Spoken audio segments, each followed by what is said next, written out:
shiny forehead disease again because I've got my light on up top. But today I'm going to be filming. Oh, the angle's all wrong. I don't like it. Let's fix it. Is that better? Yes, I like that better. Fixed angle. Today we'll be filming my May wrap up and a quick little tiny June TBR because I really don't know what I want to read in June yet. Oh, and I have this cold sore that I'm really not happy about, but we're gonna roll with it. Oh, and my face is like a mess, but you know. So first off this month, I finished the Monstrous Affections anthology by Kelly Link and Kevin J. Grant. It's a big thing. Don't have it with me at the moment. It's back at my parents' house. I finished this month. I'd already started it. I'd read maybe 4 of the short stories. Overall, I gave this 4 stars. I enjoyed it, but there were some I liked less than others, so there was a whole gamut of ranges within those stories. If you want to see about my individual thoughts for each story, check out my Goodreads review for it, because I did, on each update, I did a little mini review for each short story, so check that out. 4 stars. Then I read Angel 4 by Susan E, and I enjoyed this, and I gave it 5 stars. But it was like, all the way through, it was just chugging along. Wasn't sure whether I really liked it or not until the end, where it suddenly got cray-cray. And I now really want to read the second one. So I don't really know how to describe this. This is essentially an apocalyptic angel novel. Following a kick-ass girl who's trying to survive after her sister, I can't say anything right today, after her sister gets kidnapped by an angel and she's trying to sort the whole thing out. And, sorry, I'm playing with my scarf. And I really enjoyed it at the end, yeah. I couldn't quite get the middle to work for me. I don't know why. I have no idea why. It just wouldn't do it. It was fine. It just wasn't anything particularly great. And then the end was great. So I will definitely be continuing on with the series. But I don't know. Hopefully soon.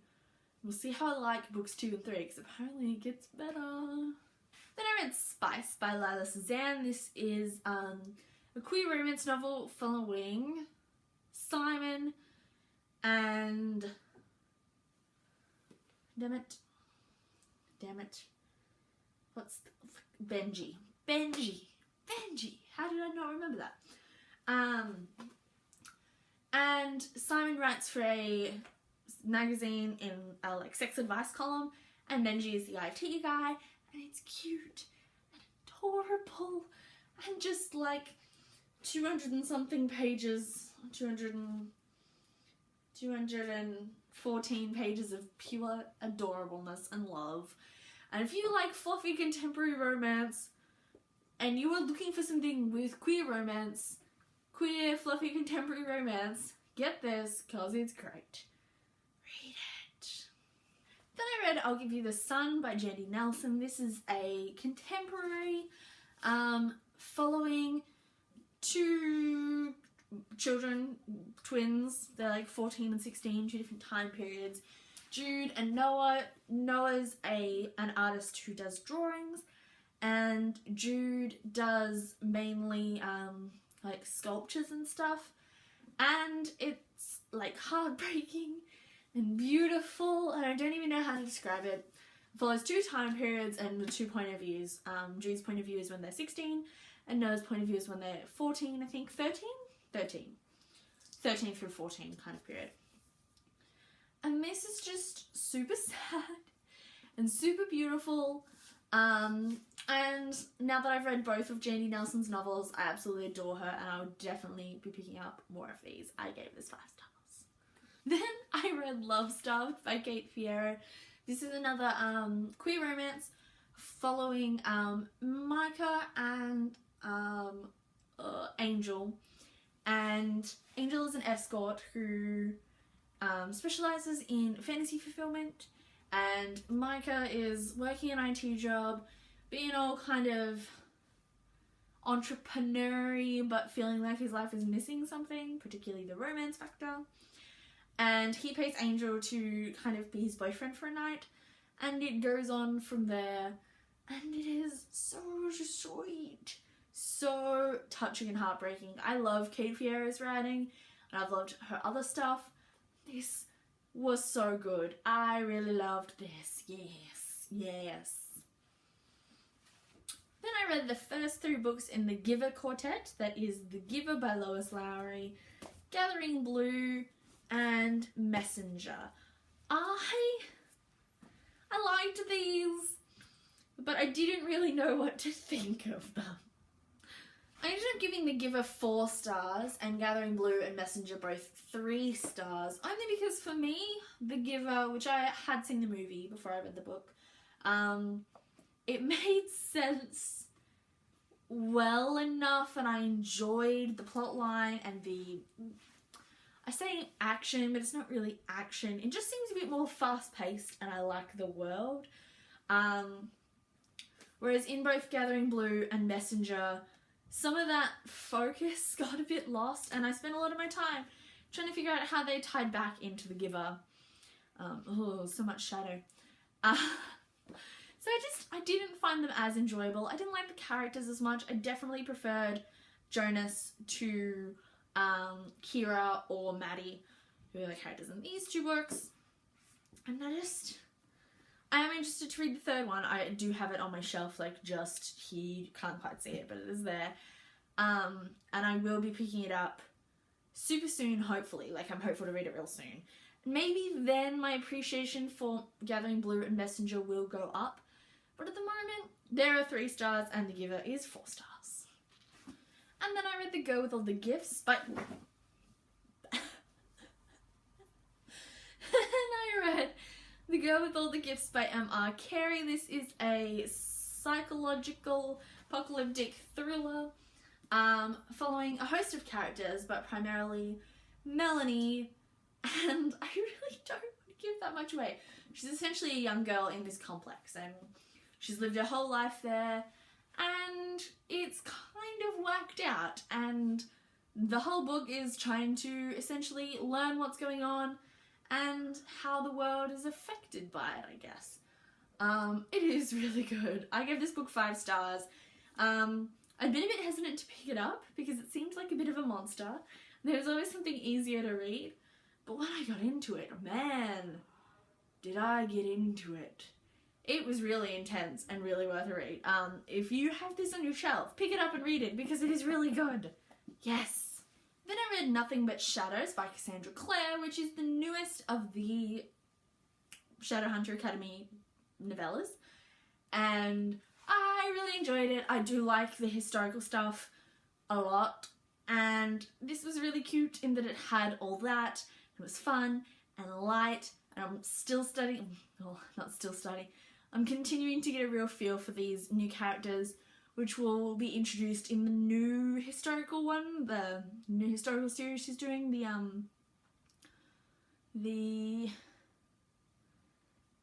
Last Hours, I think it's called, the trilogy, the Shadowhunter trilogy set like 2 generations after, or a generation after the Clockwork trilogy, the Infernal Devices. So I am really excited to delve more into that series, and this was another little hint at it, like in the Bane Chronicles, and I have a lot of feelings about it, and I just want to read more.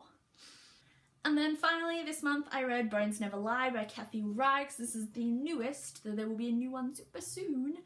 Kathy Reichs novel. I adore Kathy Reichs, like an intense amount. If you didn't realise, I am studying forensic science, hoping to do forensic anthropology, or anthropology in general, because anthropology fascinates me. And so these like right up my alley, and the science in these are so well done, like accurate time frames and all that kind of stuff, and I just really liked it. This one was super bizarre because of plot I won't explain, but essentially it follows Temperance Brennan as always, and the case this time is the murder of young girls, and it is linked to a case that she kind of solved in one of the earlier books, like book 7. but the killer got away, and there are links that might link these new deaths to that killer, and it is really good. 5 stars. So these are the books I read this month. 2 that aren't, 3 that are not here, 3, 4, 5, 6, 7, 8, 9, 10, 11. I read 11 books, and considering we're just about to go into exam period, we're currently in study before exam period, I consider that a pretty good job, because I had a lot of assignments. I had like 2 essays due and big assignments to do, so I am really happy that I actually got this much read. Oh, precarious. I was hoping to do more with Read Your Bookshelf-a-thon, but I really only got 1 book read, 1.5 books read during the week, so I didn't film a wrap up for it. But yes, this is my wrap up, and yes, now let's get on to the TBR. So I am currently reading Raging Heat by Richard Castle. This is just the dust jacket, because it's not, I'm obviously currently reading it. Did I literally just put a giant fingerprint on my glasses? Oh, no I didn't. It's okay. It's okay. That's just the reflection in the shadow. Fixed it. I'm in such a weird mood. I apologise. I'm just all over the place, but I wanted to get this filmed, so we're going to do it, okay? I'm currently reading this. I definitely want to finish this month. It's the 6th Nikki Heat book. 1, 2, 3, 4, 5. Yes, 6th Nikki Heat book. These are really fun. I am so behind on the TV show, but the books are really entertaining, so I'm reading it. I'm also hopeful to get a bit more of the Rose anthology read this semester. This is what happens when I'm coming up to exam period this month. I hopefully want to get more of this read this month, but this is kind of on the back burner. This is like last priority. Hopefully, because exams are coming up, I can, and will be over by like the 9th of the month, I can get a lot read in the second half of the month, is the hope. I also want to read and finish, because I've obviously already started, but didn't really get a chance to read much this month, of The Lies of Locke Lamora by Scott Lynch, which is the first in a fantasy series, and it is really good so far. And I also want to read Sun by Lois Lowry, last in the Giver Quartet, which will hopefully explain to me how the rest go. I just want to make it all make sense, so I'm hopeful to read this month. And I also really want to read 100 Days by Mimsy Hale. This is another queer romance following a giant road trip, and this one's a bit thicker, and I'm really excited to read it. Yay! There's also a few more queer romances I'm going to be picking up over the month, and I probably will want to read those too, because they're really, really good. Yes. And then one final book I will have with me when I go home to my parents for the break, that I may or may not get a chance to read, but again is relatively low priority, is The Bone Clocks by David Mitchell. It's a heffalump, like so big, but I'm trying to make it my mission to at least start it soon, so that I don't just keep putting it off forever and ever and ever. So maybe I will start this as well this month. So that's it for this video. I am gonna go have dinner now, because it is right on dinner time. It is currently like 6:15 and I'm hungry, but I will see you soon with another video. I'm hopeful to get some more filmed this month, especially seeing as I will be back home and can do some filming and get things done and read, even though I do have a writing project I have to finish. Like, it's important, it's got to get done.